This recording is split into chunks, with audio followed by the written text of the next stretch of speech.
Hey everybody, what is going on? I hope you guys are all doing well and welcome to another tutorial video. In this video, I'll be explaining to you guys how you can create a chart of accounts in Odoo. So let's get right into it.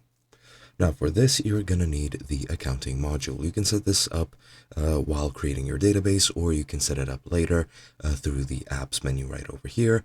But pretty much you just need to install the accounting module in any way possible.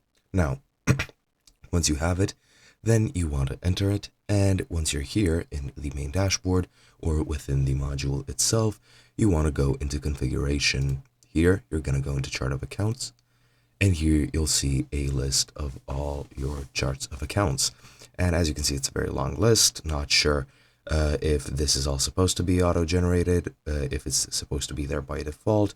Well, I mean, it is, since it is there by default, but these are all the charts of accounts that you get, and not sure how useful they are, but they are there. But if you want to create your own, you just click on New in the top left, and you just write a code. So for example, I'll write code 0011, account name test. You can set the type to non-current assets, current assets, and anything here within this list right over here.